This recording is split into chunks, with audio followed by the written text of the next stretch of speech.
Welcome to the Sound Doctrine Telecast. ஆரோக்கிய உபதேச ஒளிபரப்புக்கு உங்களை அன்புடன் வரவேற்கிறோம். Praise God for all the corrective teaching we receive through this series of talks. இந்த தொடர் செய்திகள் வழியாக நாம் பெற்று வந்து கொண்டிருக்கிற திருத்துதல் உபதேசத்துக்காக தேவனை நாங்கள் ஸ்தோத்திரிக்கிறோம். The subject we are considering during the last 4 weeks has been sorrow.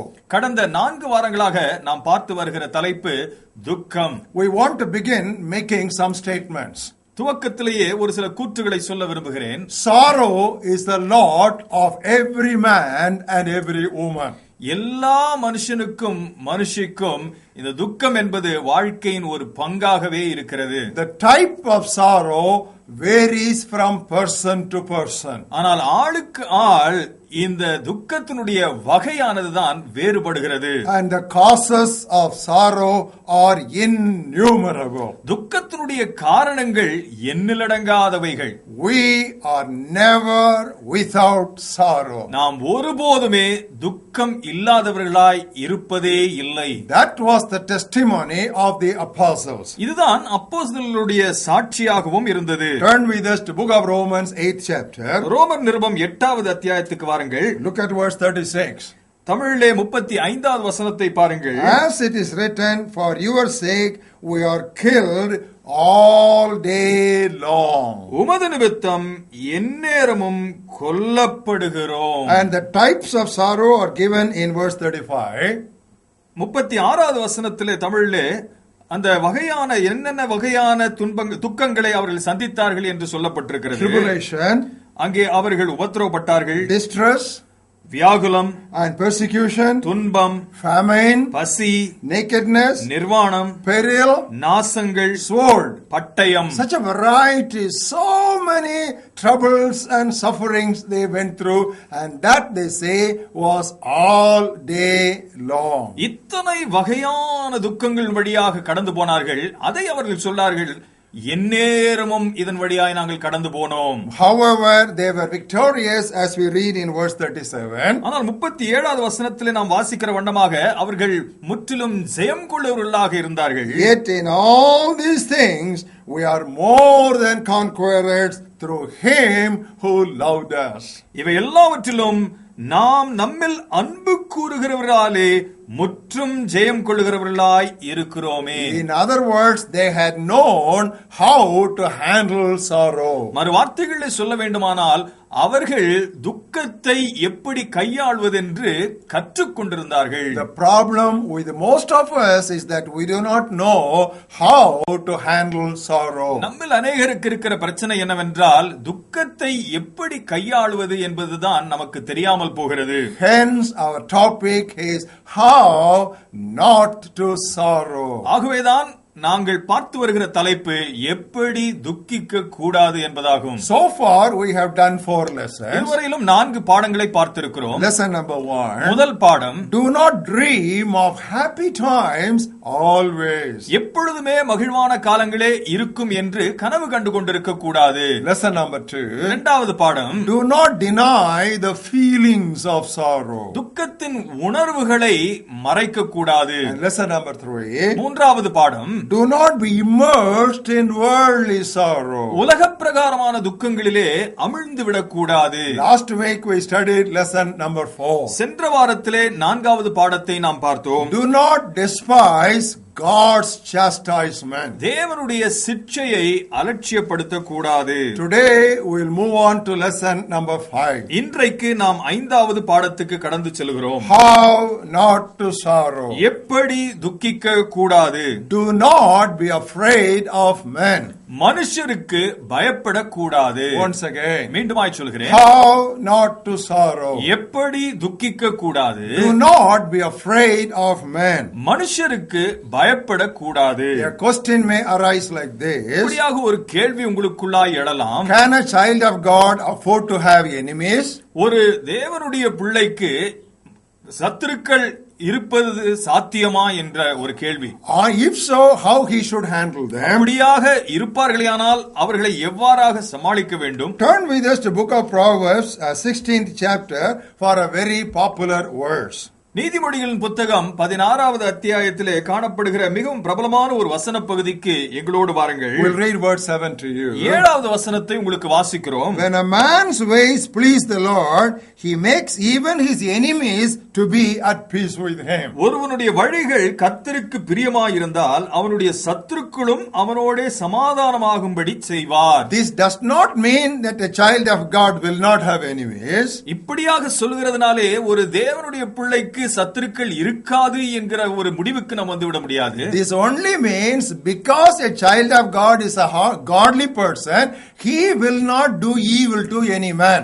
இதனுடைய அர்த்தம் என்னவென்றால் ஒரு தேவனுடைய பிள்ளை பக்தியுள்ள ஒருவனாக இருக்கிறபடினாலே மற்றவர்களுக்கு அவன் தீங்கை அவன் விளைவிக்க மாட்டான். So he is generally liked by any people.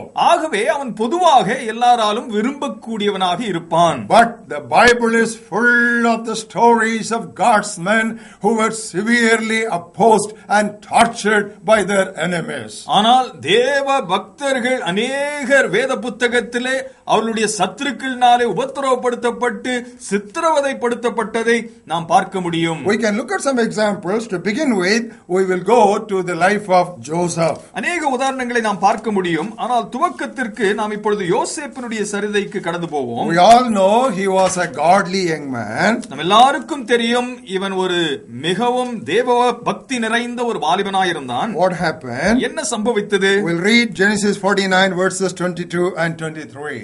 ஆதியாகமம் 49வது அத்தியாயம் 22 23 வசனங்களை உங்களுக்கு வாசிக்கிறேன். Joseph is a fruitful bough. யோசேப்பு கனிதரும் செடி. A fruitful bough by a well, his branches run over the wall. அவன் நீர் ஊற்றண்டையில் உள்ள கனிதரும் செடி, அதன் கொடிகள் சுவரின் மேல் படரும். In other words, he was a blessing to other people. ஒரு வார்த்தைகளை சொல்ல வேண்டும் என்றால் இவன் ஜனங்களுக்கு ஆசீர்வாதமாய் இருந்தான். Even then what happened? Look at verse 23. ஆனாலும் என்ன சம்பவிக்கிறது? 23வது வசனத்தை பாருங்கள். The archers have bitterly grieved him, they shot at him and they hated him. வில்வீரர் அவனை மனமடவாக்கி அவன் மேல் எய்து அவனை பகைத்தார்கள். But how did he handle it? எப்படியாக அவர்களை சமாளித்தான்? Look at verse 24. 24வது வசனத்தை His பாருங்கள். bow remained in strength and the arms of his hands were made strong by the hands of the mighty God of Jacob. ஆனாலும் அவனுடைய will உறுதியாய் நின்றது, அவன் புயங்கள் யாக்கோபுடைய வல்லவரின் கரங்களால் பலத்தன. Joseph was a good man. யோசேப்பு ஒரு நல்ல மனிதன். He was a blessing to others. மற்றவர்களுக்கு அவன் ஆசீர்வாதமாய் இருந்தான். But he was bitterly shot at by his enemies. ஆனால் அவருடைய சத்துருக்கள் அவனை கண்ணி வைத்து அடித்தார்கள். However, his hands were strengthened by the God of Jacob. ஆனாலும் யாக்கோபின் வல்ல தேவனாலே அவனுடைய கரங்கள் பலப்படுத்தப்பட்டது. Another example we can think of is none other than Psalmist David. மற்றும் ஒரு நல்ல உதாரணத்தை நாம் எண்ணி பார்க்க வேண்டுமானால் சங்கீதக்காரனாகிய தாவீதுதான். He was a man after God's own heart. அவன் தேவனுடைய இருதயத்துக்கேற்ற ஒரு மனிதன். But what does he say in Psalm 3 verses 1 and 2? 3வது சங்கீதம் முதல் 2 வசனங்களிலே என்ன சொல்கிறான்? How they have increased who trouble me, many are those who rise up against me. கர்த்தாவே, என் சத்துருக்கள் எவ்வளவாய் பெருகி இருக்கிறார்கள், எனக்கு விரோதமாய் எழும்புகிறவர்கள் அநேகர். Many are those who say of me there is no help for him in God. தேவனிடத்தில் அவனுக்கு ரட்சிப்பு இல்லை என்று என் ஆத்துமாவை குறித்து சொல்லுகிறவர்கள் அநேகராய் இருக்கிறார்கள். Not a few enemies, but he says many enemies and they have increased in number. ஒரு சில சத்துருக்கள் அல்ல, அநேக சத்துருக்கள், அவர்களும் பெருகி இருக்கிறார்கள் என்று சொல்கிறார். But what did he do? ஆனால் என்ன செய்தான்? Look at verse 4. 4வது வசனத்தை பாருங்கள். I cried to the Lord with my voice. நான் கர்த்தரை நோக்கி சத்தமிட்டு கூப்பிட்டேன். He prayed unto the Lord. ஆண்டவரை நோக்கி அவன் கதறினான். And what did he do after that in verse 5? 5வது வசனத்தில் அதை தொடர்ந்து அவன் என்ன செய்தான்? I lay down and slept, I awoke, for the Lord sustained me.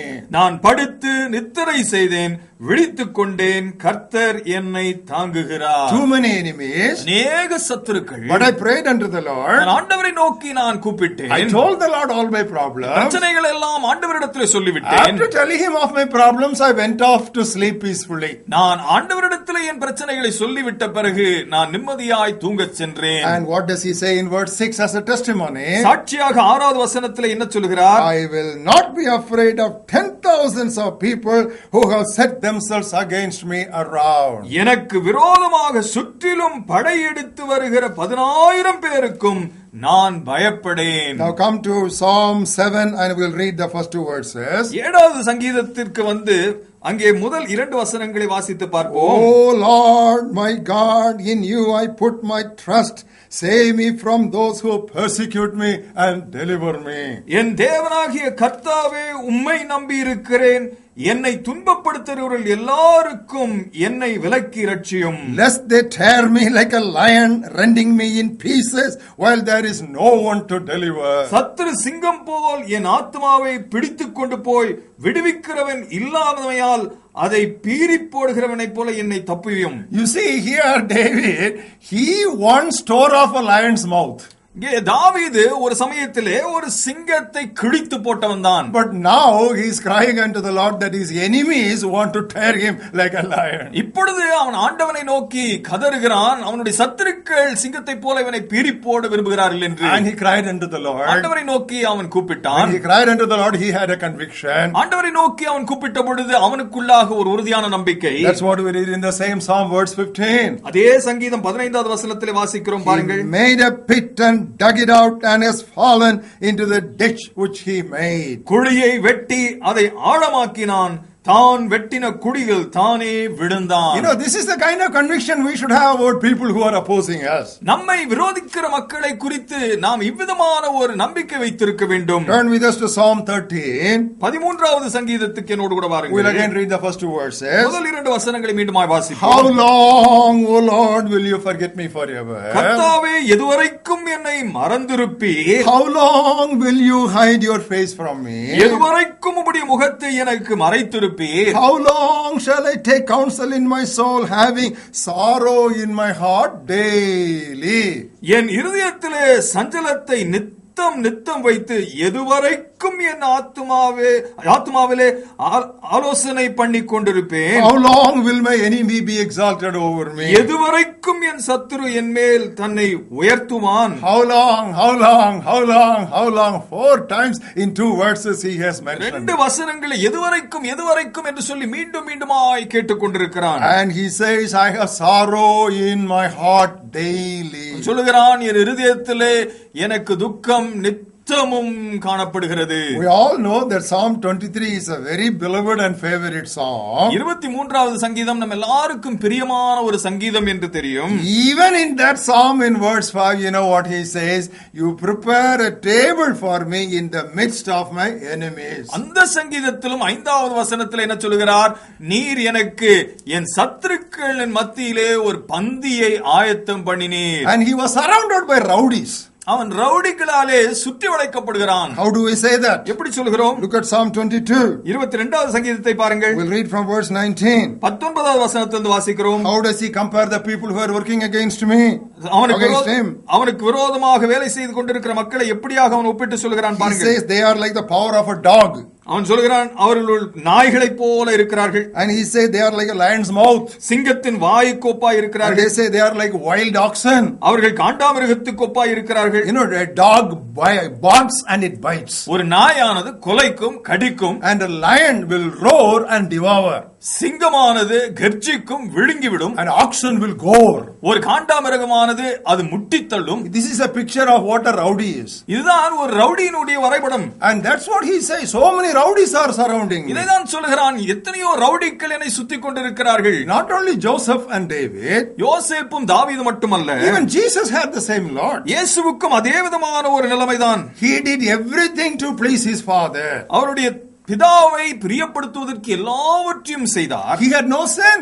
அவரிடத்தில் பாவமே இல்லை. He had no fault in him. அவரிடத்தில் எந்த குற்றமும் இல்லை. He went about doing good only. அவர் நன்மை செய்கிறவராய் சுற்றித் திரிந்தார். But we know that his enemies, they hated him, they tortured him, finally they killed him. நமக்கு நன்றாக தெரியும், அவருடைய விரோதிகள் அவரை வெறுத்தார்கள், சித்திரவதை பண்ணினார்கள், கடைசியிலே கொலை செய்யவும் செய்தார்கள். The same was the lot of the apostles also. இதே காரியம்தான் அப்போஸ்தலர்களுக்கும் விளைந்தது. Turn with us to 1 Corinthians 16th chapter. 1 கொரிந்தியர் 16வது அத்தியாயத்துக்கு என்னோடு கூட வாருங்கள். God was blessing them wherever they went preaching the gospel. சுவிசேஷத்தை பிரசங்கித்து எங்கெல்லாம் சென்றார்களோ ஆண்டவர் அவர்களை ஆசீர்வதித்து வந்தார். Look at 1 Corinthians 16th chapter and the 9th verse. 1 கொரிந்தியர் 16வது அத்தியாயம் 9வது வசனத்தை பாருங்கள். Great and effective door has opened to me. That's a blessing. but there are many adversaries. ஏனெனில் இங்கே பெரிதும் அனுகூலமான கதவு எனக்கு திறக்கப்பட்டிருக்கிறது. அது ஒரு ஆசீர்வாதம். ஆனால் மறுபக்கத்தை பாருங்கள், விரோதம் செய்கிறவர்களும் அநேகர் இருக்கிறார்கள். On one side God is blessing my ministry, on another side people are working against me. ஒரு பக்கத்திலே என்னுடைய ஊழியத்தை தேவன் ஆசீர்வதிக்கிறார், ஆனால் மறுபக்கத்திலே ஜனங்கள் எனக்கு விரோதமாய் செயல்படுகிறார்கள். And come to 2 Corinthians 6th chapter. 2 கொரிந்தியர் 6வது அத்தியாயத்துக்கு வாருங்கள். And come to the 8th verse. 8வது வசனத்துக்கு வாருங்கள். There he says honor as well as dishonor. கனத்திலும் கனவீனத்திலும் என்று சொல்கிறார். And then he says evil report and good report. துர்க்கீர்த்தியும் நற்கீர்த்தியும் என்று சொல்கிறார். All these things will always go together. இவைகள் எப்பொழுதுமே ஒன்றோடு ஒன்று இணைந்து செல்லும். And come to the 11th chapter. 11வது அத்தியாயத்துக்கு வாருங்கள். And look at the 26th verse. 26வது வசனத்தை பாருங்கள். He says perils of my own countrymen. என்னுடைய சொந்த ஜனத்தாராலே வந்த இன்னல்கள். And he says perils of the Gentiles. அந்நிய ஜனங்களினாலே வந்த இன்னல்கள். And he says in the same words towards the end, in perils of false brothers. கள்ள சகோதரர்களினாலே வந்த மோசங்களும் என்று அடுத்த வசனத்திலே சொல்கிறார். Either side there will always be problems, and a servant of God and a child of God should know how to handle it without fearing any of this. எப்பக்கத்திலும் இந்த விதமான பிரச்சனைகள் இருக்கத்தான் செய்யும், ஆனால் தேவனுடைய பிள்ளைகள் அதை எப்படி சமாளிக்க வேண்டும் என்று அறிந்திருக்க வேண்டும். No child of God should be surprised if there are enemies always increasing. எப்பொழுதுமே சத்துருக்கள் அதிகரித்துக் கொண்டே இருக்கிறார்கள் என்பதை பார்த்து எந்த தேவ பிள்ளையும் அதை கண்டு ஆச்சரியப்படக்கூடாது. They may be open enemies or they may be even secret enemies. வெளியரங்கமான சத்துருவாகவும் இருக்கலாம், ஒருவேளை மறைமுகமாக ஒரு சத்துருவாகவும் இருக்கலாம். Now we will see how to be delivered from the fear of man. இவ்விதமாக இந்த மனுஷ பயத்திலிருந்து எப்படி விடுவிக்கப்படுகிறது என்பதை நாம் பார்ப்போம். Turn with us to book of Proverbs 29th chapter. 29வது அத்தியாயம் நீதிமொழிகளின் புத்தகம் 29. And look at the 25th verse. 25வது வசனத்தை பாருங்கள். The fear of man brings a snare, but whoever trusts in the Lord shall be safe. மனுஷனுக்கு பயப்படும் பயம் கண்ணியை வருவிக்கும், கர்த்தரை நம்புகிறவனோ உயர்ந்த அடைக்கலத்திலே வைக்கப்படுவான். What a beautiful statement. என்ன அருமையான ஒரு கூற்று Out பாருங்கள். of this statement, that man of God by name Oswald Chambers has given a quote. இந்த ஒரு வசனத்திலிருந்து ஒரு தேவ மனுஷன் ஆஸ்வால்ட் சேம்பர்ஸ் என்கிற அந்த பக்தன் இவ்விதமான ஒரு கூற்றை சொல்லியிருக்கிறார். When you fear God, you will fear nothing else. நீங்கள் தேவனுக்கு பயந்திருப்பீர்களானால் வேறொன்றிற்கும் பயப்பட மாட்டீர்கள். When you don't fear God, you will fear everything else. நீங்கள் தேவனுக்கு பயப்படாமல் இருப்பீர்களானால் மற்ற எல்லாவற்றுக்கும் பயப்படுவீர்கள். That was the teaching of Jesus, isn't it? இதுதான் ஆண்டவராகிய இயேசுவும் போதித்தார் அல்லவா? Turn with us to book of Luke to look at that very familiar passage. லூக்கா சுவிசேஷத்திலே அந்த அறிமுகமான வசன பகுதியை பார்க்க என்னோடு கூட வாருங்கள். Luke 12th chapter. Luca 12 And we will read to you verses 4 and 5. 4-5 வசனங்களை உங்களுக்கு வாசிக்கிறேன். I say to you, my friends, he was giving them an encouragement. My friends, do not be afraid of those who kill the body and after that have no more that they can do. உற்சாகப்படுத்தி இந்த வார்த்தைகளை சொல்கிறார் பாருங்கள். என் சிநேகிதராகிய உங்களுக்கு நான் சொல்லுகிறேன், சரீரத்தை கொலை செய்து அதன் பின்பு அதிகமாக ஒன்றும் செய்ய திராணி இல்லாதவர்களுக்கு பயப்படாதிருங்கள். But I will show you whom you should fear. நீங்கள் இன்னாருக்கு பயப்பட வேண்டும் என்று உங்களுக்கு காண்பிக்கிறேன். Fear him who, after he has killed, has power to cast into hell. Yes, I say to you, fear him. கொலை செய்த பின்பு நரகத்திலே தள்ள வல்லவருக்கு பயப்படுங்கள், ஆம் அவருக்கே பயப்படுங்கள் என்று உங்களுக்கு சொல்லுகிறேன். In other words, Jesus said, don't fear any man who can at the maximum kill your body only. மறு வார்த்தைகளிலே ஆண்டவராகிய இயேசு சொல்லுகிறார் தெளிவாக, அதிகபட்சமாக உங்களுடைய சரீரத்தை மட்டுமே கொல்லக்கூடிய எந்த மனுஷனுக்கும் நீங்கள் பயப்பட வேண்டாம். You have to fear God who after you are killed can kick you into hell. நீங்கள் கொலை செய்யப்பட்ட பிறகு உங்களை நரகத்துக்குள்ளாக உதைத்து தள்ளக்கூடிய தேவனுக்கு நீங்கள் பயப்பட வேண்டும். Now this was also stated and taught to us very clearly in a very beautiful Old Testament passage. பழைய ஏற்பாட்டு வசன பகுதி ஒன்றிலே இந்த ஒரு சத்தியம் மிகவும் அழகாக விளக்கப்பட்டிருக்கிறதையும் நாம் பார்க்கிறோம். Turn with us to the book of Isaiah 51st chapter. ஏசாயா 51வது அத்தியாயத்துக்கு என்னோடு கூட வாருங்கள். We'll read the 7th verse. 7வது வசனத்தை பாருங்கள். The second portion of the 7th verse. 7வது வசனத்தினுடைய 2வது பகுதி, do not fear the reproach of men nor be afraid of their revilings. மனுஷரின் நிந்தனைக்கு பயப்படாமலும் அவர்கள் தூஷணங்களால் கலங்காமலும் இருங்கள். The reason is given in verse 12. 12வது வசனத்திலே அதற்கு காரணம் சொல்லப்பட்டிருக்கிறது. Even I am he who comforts you. Who are you that you should be afraid of a man who will die, and of the son of man who will be made like grass? நானே உங்களுக்கு ஆறுதல் செய்கிறவர், சாகப் போகிற மனுஷனுக்கும் புல்லுக்கு போகிற மனுஷனுக்கும் ஏன் பயப்பட வேண்டும் என்று கேட்கிறார். See how beautifully these truths are merging here. எவ்வளவு அழகாக இந்த சத்தியங்கள் இந்த இடத்திலே ஒன்று கூடி வருகிறது பாருங்கள். Beloved, this is an oft repeated truth in the whole Bible. பிரியமானவர்களே, இந்த ஒரு உண்மை அடிக்கடியாக வேத புத்தகத்திலே நமக்கு எடுத்துரைக்கப்படுகிறது. Turn with us for an example to Psalm 27th chapter. 27வது சங்கீதத்திலே மற்றும் ஒரு உதாரணத்தை பாருங்கள். We'll read from verse 1. முதல் வசனத்திலிருந்து வாசிக்கிறேன். The Lord is my light and my salvation, whom shall I fear? கர்த்தர் என் வெளிச்சமும் என் ரட்சிப்புமானவர், யாருக்கு பயப்படுவேன்? The Lord is the strength of my life, of whom shall I be afraid? கர்த்தர் என் ஜீவனின் பலனானவர், யாருக்கு அஞ்சுவேன்? Come with us to Psalm 56. 56வது சங்கீதத்தை பாருங்கள். This repetition is not without meaning. இந்த ஒரு மீண்டும் மீண்டும் சொல்லப்படுகிற காரணமானது ஒரு அர்த்தமற்றதல்ல. Look at verse 4. 4வது வசனத்தை பாருங்கள். In God I will praise his word, in God I have put my trust, I will not fear. What can flesh do to me? தேவனை முன்னிட்டு அவருடைய வார்த்தையை புகழுவேன், தேவனை நம்பி இருக்கிறேன், நான் பயப்படேன், மாம்சமானவன் எனக்கு என்ன செய்வான்? And come to the 11th verse. 11வது வசனத்தை பாருங்கள். In God I have put my trust, I will not be afraid. What can man do to me? தேவனை நம்பி இருக்கிறேன், நான் பயப்படேன், மனுஷன் எனக்கு என்ன செய்வான்? You know, in one psalm twice the same thing is repeated. What can man do?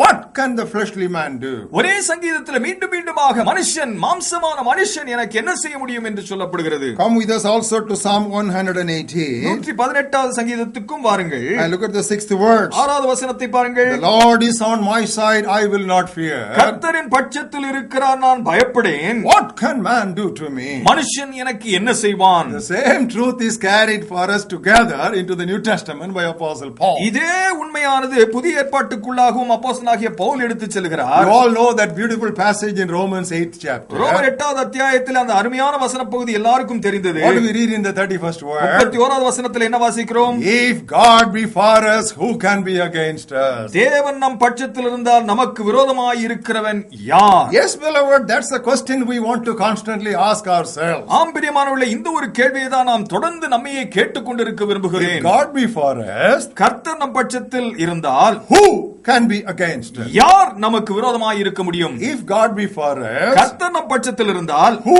can be against us? யார் நமக்கு விரோதமாய் இருக்க முடியும்? If God be for us, கர்த்தர் நம் பட்சத்தில் இருந்தால் who can be against us? யார் நமக்கு விரோதமாய் இருக்க முடியும்? If God be for us, கர்த்தர் நம் பட்சத்தில் இருந்தால் who can be against us?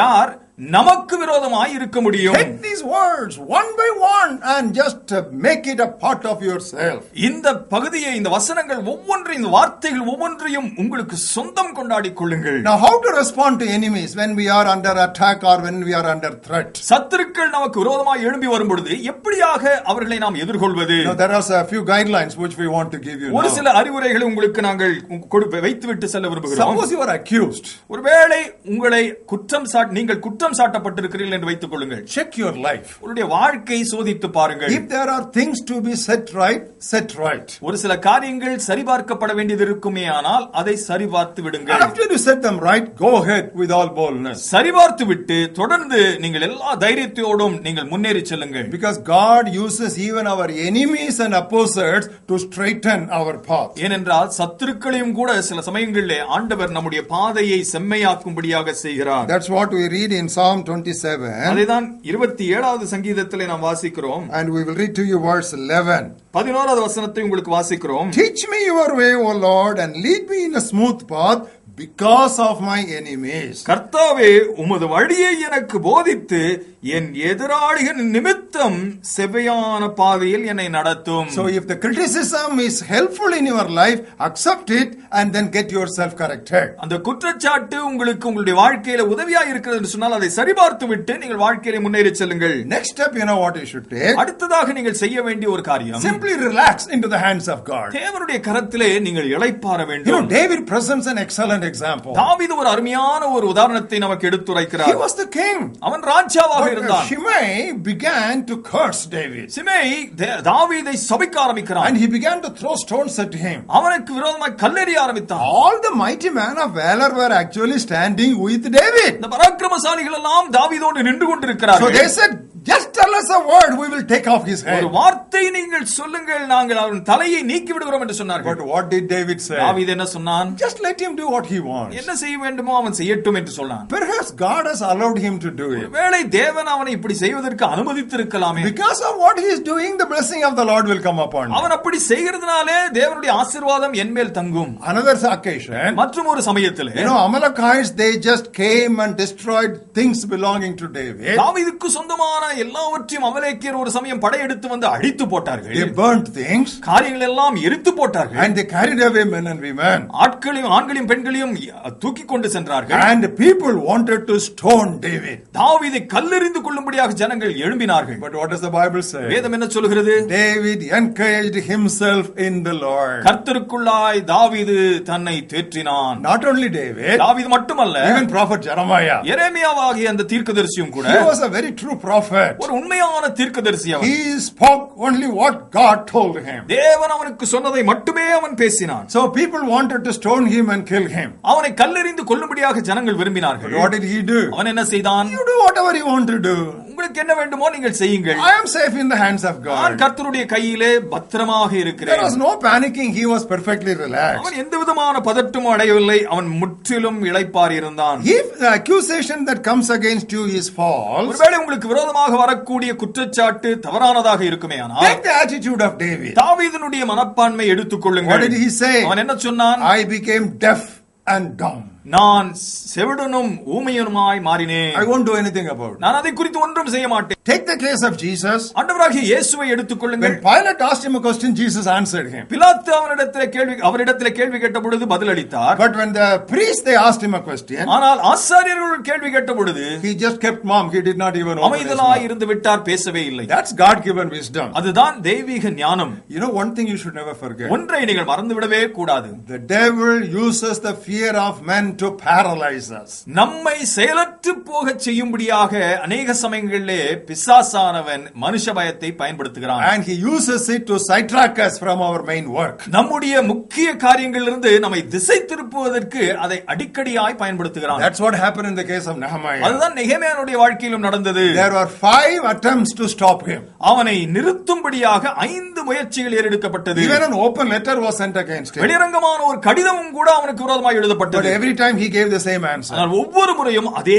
பதிலை அளித்தான். I am sorry, I am doing a great work, I cannot come down. என்னை மன்னித்துக் கொள்ளுங்கள், நான் பெரிய காரியத்தில் ஈடுபட்டிருக்கிறேன், நான் இறங்கி வர முடியாது.